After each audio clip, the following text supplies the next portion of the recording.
Hello.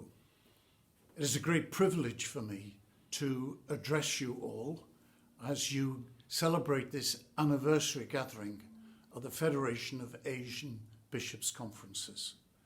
I thank Cardinal Bo for his invitation just to say a few words to you as you begin your gathering. I want to salute you as brother bishops and say how I have a little understanding of some of the many challenges that you face across the vast regions which your bishops' conferences cover. And I just want to assure you of my prayers, of my sense of solidarity with you in your episcopal ministry, a ministry that we share, even though our circumstances might be different.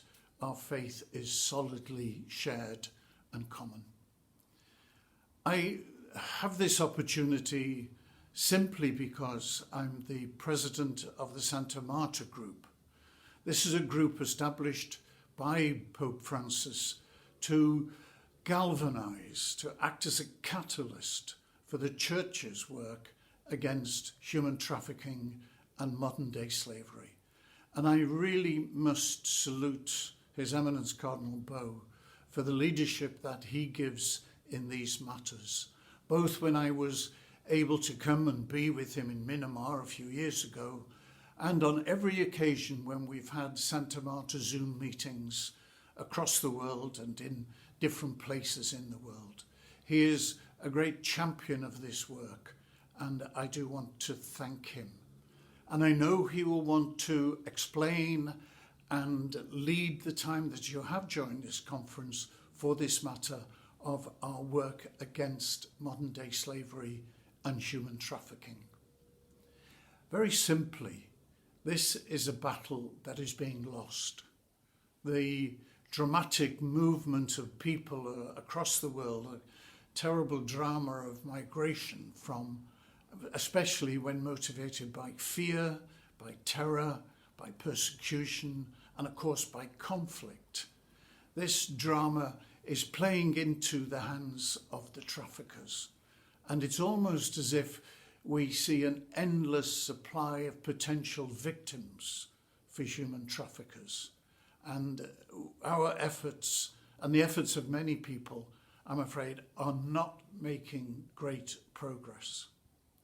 I say many people because there are many who stand up against the evil of human trafficking, which Pope Francis calls a wound in the body of humanity and therefore a wound in the body of Christ.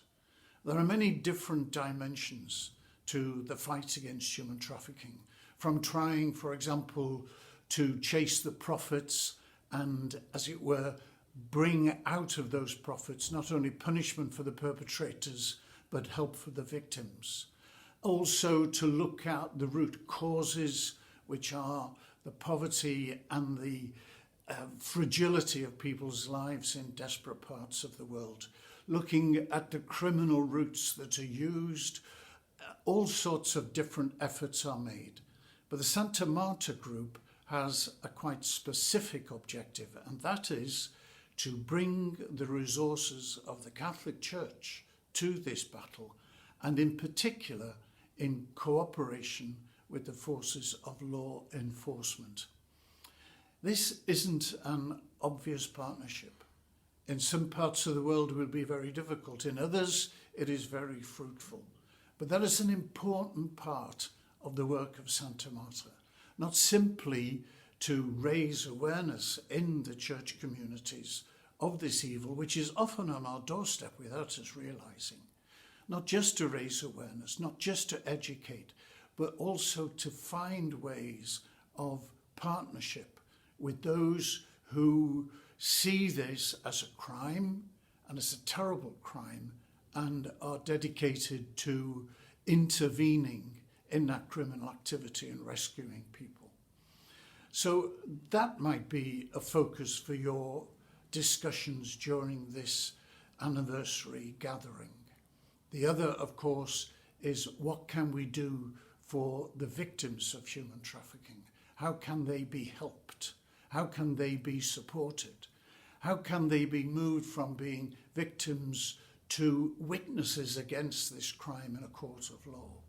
These are great challenges, but the resources of the Catholic Church, often in the religious women, those that we have a presence which is closer to vulnerable people than most other organisations in the world.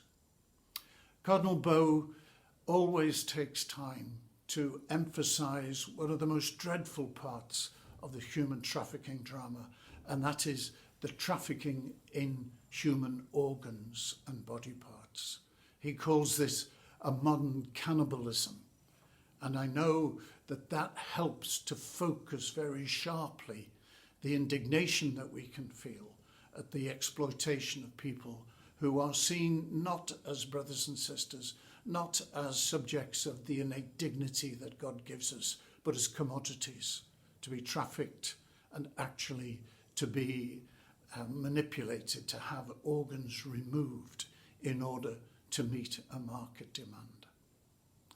So I wish you well in this anniversary gathering.